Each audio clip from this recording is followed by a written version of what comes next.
Hello friends, welcome to GMHS study classes. आज हम start करें class 11 commerce economics chapter 3 demand. इसमें already इस चैप्टर पे 2 to 3 वीडियोस अपलोडेड है, बट आज का वीडियो इम्पॉर्टेंट है जिसमें बहुत इम्पॉर्टेंट एक्सप्लेनेशन होने वाली है इम्पॉर्टेंट टॉपिक्स के ऊपर। तो आइए फ्रेंड्स स्टार्ट करते हैं। फर्स्ट ऑफ ऑल है explanation of law of demand. आज के इस वीडियो में हम लॉ ऑफ डिमांड को समझने वाले हैं। एक्चुअल में लॉ ऑफ डिमांड क्या है। डिमांड जो चैप्टर है उस पर बेसिक जो सारे टॉपिक्स थे उन पे वीडियोस अपलोडेड है। तो आज स्टार्ट करते हैं लॉ ऑफ डिमांड का एक्सप्लेनेशन से स्टार्ट करते हैं डायरेक्ट बेसिक पे कि लॉ ऑफ डिमांड क्या होता है। फर्स्ट ऑफ ऑल आप देख सकते हैं डिमांड शेड्यूल का एक ग्राफ आपको आपकी स्क्रीन पे दिख रहा होगा। The schedule showing willingness of consumer to buy different quantities of good at various prices is called demand schedule. The following schedule is an abstract imaginary example of a demand schedule. तो friends आपकी text book में भी ये same graph given है। इसका मतलब क्या होता है, यहाँ पे डिमांड शेड्यूल हमें ये एक इमेजिनरी ग्राफ दिखाया गया है जिससे हमें ये बताया गया है कि अगर प्राइस किसी भी कमोडिटी किसी भी प्रोडक्ट की प्राइस अगर कम होती है या बढ़ती है तो उसकी डिमांड पे उसकी क्या इफ़ेक्ट होती है, ये एक इमेजिन किया गया है एक ही कंज्यूमर को ध्यान में रखते हुए। तो यहाँ पे ये ग्राफ एक्चुअल में है क्या वो मैं आपको अच्छे से एक्सप्लेन कर देती हूँ। देखिए यहाँ पे साइड में एक टेबल है, price of milk in rupees, ये सारी रुपीज़ दी गई है अमाउंट, और यहाँ पे demand of milk in litres दिया गया है। अगर आप सोचिए 50 रुपीज़ पर लीटर मिल्क अगर मिल रहा होगा तो वो 1 लीटर परचेज़ करेगा, बट जब 40 रुपीज़ हुए तो वो 2 लीटर्स परचेज़ कर सकता है। जब उसकी प्राइस और कम हुई 30 रुपीज़ हुई तो उसने 3 लीटर्स तक वो परचेज़ कर सकता है। उसके पास उतनी अमाउंट एक्सेस है जो वो इसमें मिल्क के लिए अपना इन्वेस्ट कर सकता है। उसके बाद 20 रुपीज़ जब और प्राइस कम हो गई तो उसने अपनी नीड्स को बढ़ा दिया, वो अब इतना परचेज़ कर सकता है कि 4 लीटर्स तक का वो मिल्क परचेज़ कर सकता है। अब उसके पास इतने पैसे हैं। जब 10 रुपीज़ पर लीटर आया तो उसने 5 लीटर्स तक खरीदा। मतलब यहाँ पे ये बताया गया है कि उसके पास जो मिल्क के लिए मिल्क में इन्वेस्ट करने के लिए मिल्क के लिए जितने पैसे उसने अपनी सैलरी या इनकम में से डिसाइड किए हैं मंथली, उसके इनकम के हिसाब से वो उसने 50 रुपीज़ ही रखे हैं। यहाँ पे आप देख सकते हैं जितना भी उसके पास 50 रुपीज़ तक का है। अगर 50 रुपीज़ से अगर 50 रुपीज़ में 1 लीटर भी मिल रहा है तो वो 1 लीटर ही लेगा। उसके बाद 40 रुपीज़ का हो गया तो उसने 2 लीटर्स तक एक्सेस कर दिया और उसमें पैसे थोड़े डाल दिए। उसके बाद 30 रुपीज़ जब हुआ तब वो 3 लीटर्स तक ले सकता है। लास्ट में आप देख सकते हैं जब 10 रुपीज़ हुआ तब उसने 5 लीटर्स मतलब लास्ट में 5 लीटर्स तक का उसने 50 रुपीज़ का वापस से राउंड फिगर कर दिया। तो ये एक इमेजिनरी है कि कंज्यूमर की इनकम से उसकी प्राइस पे क्या इम्पैक्ट रहती है, डिमांड और प्राइस का रिलेशन क्या है, उसका ग्राफ यहाँ पे देख सकते हैं। फर्स्ट ऑफ ऑल ए पे दिखाया गया है। ए पे उसने जब हाईएस्ट प्राइस थी तब 1 कमोडिटी 1 लीटर्स सोल्ड आउट हुआ, उसकी डिमांड 1 लीटर तक रही। उसके बाद जैसे प्राइस डिक्रीज होती गई डिमांड इंक्रीज होती गई। यहाँ पे आप देख सकते हैं एक्स एक्सिस पे डिमांड्स दिखाई गई है और वाई एक्सिस पे मिल्क प्राइस दिखाई गई है। तो ये सिंपल एक थियोरी है कि आपको प्राइस राइज और प्राइस फॉल पे डिमांड की क्या इफ़ेक्ट होती है हमारे प्रोडक्ट की, वो सीखना है। अब आगे देखते हैं। ये देखिए इसका एनालिसिस करके दिया है हमें। The diagram shows price of milk on Y axis and demand for milk on X axis. Friends जब भी इकोनॉमिक्स में आप कभी भी ऐसा डायग्राम ग्राफ आपको हर एक लॉन्ग क्वेश्चन आंसर में ऐसा एक्सप्लेन करना रहेगा। अगर आपको प्राइस और डिमांड का रिलेशन पूछा गया है तो आपको इस तरह का कुछ एक्सप्लेन करना पड़ेगा। आपको विजुअली ऐसे ड्रॉ करके भी दिखाने होंगे सारे ग्राफ्स ताकि आप अच्छे मार्क्स गेन कर सकें।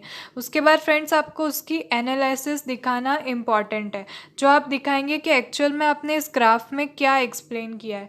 The diagram shows price of milk on Y axis and demand for milk on X axis. By plotting the demand given in the schedule at various prices we obtain the various points A B C D E। हमने जब उसे plot किया तब हमें ऐसे कुछ points मिले थे A B C D E। वो हम सारा एनालिसिस कर रहे हैं कि हमने यहाँ पे दिखाया क्या है। अगर आपको रैंडमली बस ये सिर्फ जब मैंने स्टार्टिंग में आपको स्क्रीन पे ये दिखाया तब आप समझ नहीं पाते होंगे कि ये क्या है, बट ऐसे एक्सप्लेन करना होता है। पूरे में यही एक्सप्लेन किया गया है कि जब 1 लीटर हुआ तब उसने इतनी कमोडिटी इतने लीटर्स परचेज किए। ऐसे आपको सिंपल आपकी लैंग्वेज में इसे एक्सप्लेन कर देना है, उसको एनालाइज कर देना है। एनालिसिस के रीजंस होते हैं inverse relationship between price and demand. यहाँ पे जो एनालिसिस दिखाया गया उसमें रीज़न यही था कि उसकी इनवर्स रिलेशनशिप दिखाई गई थी। मीन्स इनवर्स रिलेशनशिप का मतलब होता है जब प्राइस हाई थी तब उसकी डिमांड लो थी, लोवेस्ट डिमांड थी जब हाईएस्ट प्राइस थी। जब हाईएस्ट प्राइस 50 रुपीज़ थी तब उसकी डिमांड लोवेस्ट थी 1 लीटर्स तक ही वो उसकी डिमांड थी मार्केट में। जैसे जैसे लोवेस्ट प्राइस आई तब हाईएस्ट डिमांड हो गई, तो इसे इन्वर्स रिलेशनशिप कहा जाता है, जो दो रीजंस की वजह से होता है, एक इनकम इफ़ेक्ट और एक सब्सटीट्यूट इफ़ेक्ट। तो फ्रेंड्स, इनकम इफ़ेक्ट क्या होता है, एक उसकी इनकम कि वो उसमें कितना इन्वेस्ट कर सकता है, वो उसके लिए कितने पैसे दे सकता है, इन्वेस्ट कर सकता है उसमें, उसकी इनकम पे डिपेंड करता है। अगर उसकी इनकम ज़्यादा है मंथली तो वो उस चीज़ के लिए ज़्यादा पैसे दे सकेगा, बट उसकी इनकम कम है तो वो उसके लिए ज़्यादा पैसे नहीं दे सकेगा और उसकी क्वांटिटी भी कम कर देगा। उसके बाद सब्सटीट्यूट इफ़ेक्ट। सब्सटीट्यूट प्रोडक्ट्स आपको पता होंगे, सब्सटीट्यूट प्रोडक्ट्स क्या होते हैं, वो उनकी भी यहाँ पे बहुत इम्पोर्टेंस होती है। अब आगे देखते हैं expectations of law of demand. Expectations क्या है, किस वजह से प्राइस और डिमांड पे ये रिलेशनशिप इन्वर्स देखी गई है।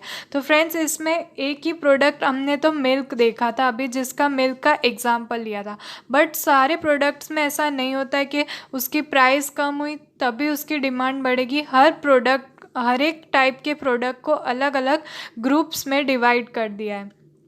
आगे समझते हैं। तो ये बहुत ही इम्पॉर्टेंट टॉपिक है, इसे कहीं पे भी स्किप मत कीजिए, इसलिए आज ये वीडियो बहुत इम्पॉर्टेंट है। छोटा ही वीडियो है तो आप पूरा कंप्लीट देखिए। इसमें अलग अलग टाइप्स के प्रोडक्ट की डिमांड और उसकी प्राइस पे क्या इफ़ेक्ट रहती है वो आज हम यहाँ पे सीख रहे हैं। Expectation to law of demand means that when price of goods fall its demand contracts instead of expanding and vice versa. Thus, a price change creates demand to change in opposite direction than that indicates in the law of demand. Some expectations to the law of demand are stated here. अब वो सारी expectations जिसमें rise fall demand prices चलते रहते हैं, वो सारी expectations, total 4 ऐसी expectation है जो मैं इस वीडियो के एंड तक आपको completely यहाँ पे समझा रही हूँ। तो देखते हैं, फर्स्ट जो है वो है प्रेस्टिजियस गुड्स। अब प्रेस्टिजियस गुड्स में सारे वैसे गुड्स आ जाते हैं जो बहुत ही एक्सपेंसिव होते हैं। देखिए, मैं पूरा आपको यहाँ पे पढ़ के इसकी डेफिनेशन के साथ समझा देती हूँ।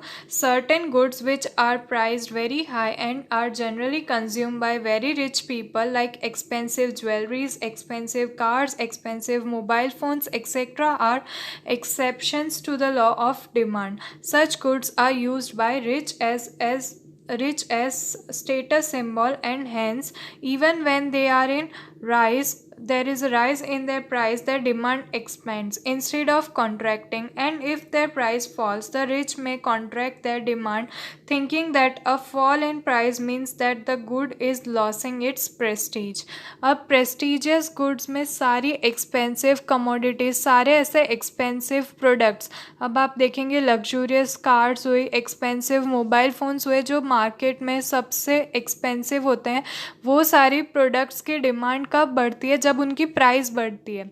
जैसे कि जिसको अपना स्टेटस बढ़ाना हो, जो रिच पीपल होते हैं, वो उनको अपना स्टेटस मेंटेन करके रखना पड़ता है, उनको अपनी प्रेस्टीज होती है कि किसके पास कितने ज़्यादा एक्सपेंसिव प्रोडक्ट्स कौन ज़्यादा यूज़ कर रहा है। तो यहाँ पे वैसे सारी प्रोडक्ट्स जो होती है, जैसे सबसे एक्सपेंसिव जो मोबाइल फ़ोन होगा, उसकी जितनी ज़्यादा रेट बढ़ेगी उसकी उतनी डिमांड बढ़ेगी, बिकॉज सब वही देखेंगे कि जिसके पास वो फ़ोन होगा उसका स्टेटस हाई होगा।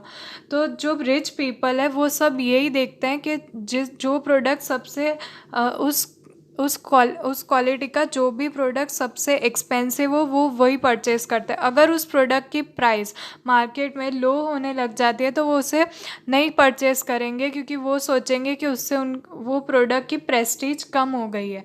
तो यहाँ पे प्रेस्टीजियस गुड्स में ऐसा नहीं होता है कि प्राइस फॉल हुई तो उसकी डिमांड इंक्रीज़ हुई। यहाँ पे जैसे जैसे प्राइस इंक्रीज़ होती है वैसे ही उसकी डिमांड इंक्रीज़ होती है। तो प्रेस्टीजियस गुड्स पे अगर आपको लिखना हो तो आप ओन वर्ड्स में यहाँ पे लिख सकते हैं, जैसे expensive car, expensive mobile phone, jewelleries, ये सब डिमांड उनकी कब इंक्रीज़ होती है, जब उनकी प्राइस इंक्रीज होती है।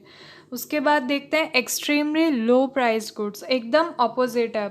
अभी हमने जो देखे थे प्रेस्टीजियस गुड्स वो एकदम हाईएस्ट प्राइस पे आते थे, तब उनकी डिमांड बढ़ती थी। अब जो लो प्राइस्ड गुड्स हैं, जो एक्सट्रीमली लो प्राइस्ड गुड्स हैं, वो क्या होते हैं? Extremely low priced goods, certain goods are extremely low priced goods, and hence the entire consumption expenditure on such goods forms a very small proportion of the consumer's income. For example, pens, stapler pens, etc. Even if their price rises, a consumer's demand for these goods may not contract, and if their price falls, the consumer may not expand demand, and he or she may not be need more of such goods. अब जो extremely low price goods होते हैं, मतलब वो market में उनकी price कभी बढ़ती नहीं है। अगर उनकी प्राइस में इंक्रीज़ या डिक्रीज़ भी आए फिर भी उस पर उसकी डिमांड पे कोई असर नहीं पड़ती, वैसे गुड्स होते हैं। आप एग्जांपल ले सकते हैं सिंपल पिन्स जो आती है वो, या फिर स्टेपलर पिन्स। अब आप देखते हैं पूरा बंच जो स्टेपलर पिन्स का बॉक्स आता है वो बहुत ही लो प्राइस पे आपको मार्केट में मिल जाता है, जो बहुत टाइम तक हम यूज़ कर सकते हैं फिर भी वो ख़त्म नहीं होती। बट ऐसी सारी प्रोडक्ट्स जो हम बार बार यूज़ कर सकते हैं पर इनकी डिमांड कभी बढ़ती नहीं है। अगर इनकी प्राइस भी कम हो जाएगी पर हम लेके इनको क्या करेंगे इतनी सारी पिन्स का। तो यहाँ पे यही एग्जांपल दिया गया है कि एक्सट्रीमली लो प्राइस गुड्स जो होते हैं वो ऐसे गुड्स होते हैं जिनकी डिमांड इतनी नहीं होती है, हम रेगुलरली उसे डेली बेसिस पे यूज़ नहीं करते, तो उनकी प्राइस में फॉल हो या उनकी प्राइस में राइज हो, उसकी डिमांड पे जो भी हो कोई भी असर नहीं पड़ेगी। उसके बाद है गिवन गुड्स। थर्ड पे आता है given goods. When price of certain goods called inferior goods falls and the real income of the consumer rise, he or she may reduce the consumption of such goods and substitute these by goods of a superior quality. These goods were named after Robert Giffen, who made such observation and explained this idea. Such goods are necessary goods and are purchased by the low income groups. For example, a person with low income purchases jowar or bajra. When the price of jowar bajra falls very low, the real income of the consumer tends to increase. Hence, he or she will reduce consumption of such goods and will purchase more of wheat, which is superior good. Another example is that of vegetable ghee and pure ghee. तो यहाँ पे आप देख सकते हैं given goods. First of all जो given यहाँ पे गुड्स का नाम दिया गया है वो गिफन इसलिए दिया गया है बिकॉज रॉबर्ट गिफन जो थे उन्होंने इसे ऑब्ज़र्व किया था कि ये जो मार्केट में ऐसी ट्रेंड आती है जब ऐसे प्रोडक्ट्स की, तो उसकी डेफिनेशन गिफन गुड्स की रॉबर्ट गिफन ने दी थी, इसलिए गिफन गुड्स नाम हुआ था। अब यहाँ पे गिफन गुड्स एक्चुअली में है क्या? जब भी किसी इन्फीरियर गुड की प्राइस फॉल होने लगती है तब कंज्यूमर की रियल इनकम सामने आती है। जैसे कि यहाँ पे दिया गया है, अगर कोई पर्सन है जिसकी इनकम बहुत ही लो है तो वो लो क्वालिटी के प्रोडक्ट्स परचेज़ कर रहा होगा। जैसे वीट नहीं खरीद सकता तो ज्वार या बाजरा से वो काम चला रहा होगा। बट जब ज्वार और बाजरा जैसे जो प्रोडक्ट्स हैं उनकी प्राइस कम हो जाएगी थोड़ी, तब उसकी रियल इनकम जो होगी वो थोड़ी इंक्रीज़ हुई तो वो अच्छे प्रोडक्ट्स यूज़ करने लगेगा। उतनी इनकम में थोड़ा वो ट्राई करेगा कि और अच्छे प्रोडक्ट्स यूज़ कर सके जिनकी प्राइस कंपैरेटिवली थोड़ी कम हो, जैसे वीट के लिए वो प्रेफर कर सकता है। तो यहाँ पे यही गिफन गुड्स का एग्जाम्पल दिया गया है फ्रेंड्स। तो अभी तक हमने सारे के सारे जो पॉइंट्स देखे हैं, अब एक लास्ट टॉपिक रह गया है जो है स्पेशल प्रेफरेंस ऑफ पीपल। अब ऐसी प्रेफरेंस जो स्पेशली पीपल प्रिफर करते हैं, special preference of people, certain times people get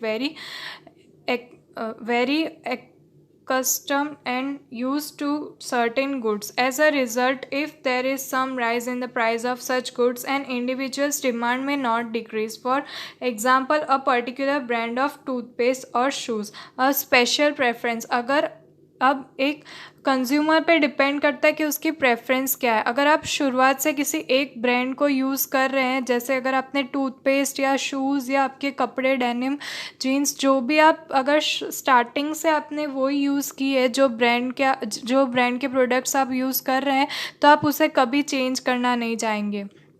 उसमें जो भी चेंजेस आएंगे आप उसे एक्सेप्ट करेंगे, उसकी हर ट्रेंड को आप एक्सेप्ट करेंगे। जैसे शैम्पूज, सोप्स, जो ब्रांड आप यूज़ कर रहे होंगे, अगर उसमें कुछ नया चेंजेस आता है तो भी आप उसे एक्सेप्ट करेंगे, बट आप उस ब्रांड को चेंज करना नहीं चाहेंगे। तो उसे बोलते हैं special preference of people. People उसे ही प्रिफर करते हैं और उसे ही ख़रीदना चाहते हैं। तो यहाँ पे हमने मेन जो ये टॉपिक थे, जो लॉ ऑफ डिमांड थी, उसमें ये 4 टॉपिक्स देखे हैं। Special preference of people, given goods, extremely low price goods और प्रेस्टिजियस गुड्स। तो फ्रेंड्स, आज का ये वीडियो यहीं पे एंड करते हैं। हम मिलते हैं हमारे नेक्स्ट वीडियो में, जिसमें हम आगे के और टॉपिक्स समझेंगे जो और इम्पॉर्टेंट है, जो ग्राफिकली दिए गए हैं। आप एक बार आपकी टेक्स्ट बुक रिफ़र करके देख सकते हैं। वो सारे टॉपिक्स मैं मेरे नेक्स्ट वीडियो में कवर करने वाली हूँ। तो फ्रेंड्स, मिलते हैं हमारे नेक्स्ट वीडियो में। तब तक के लिए गुड बाय।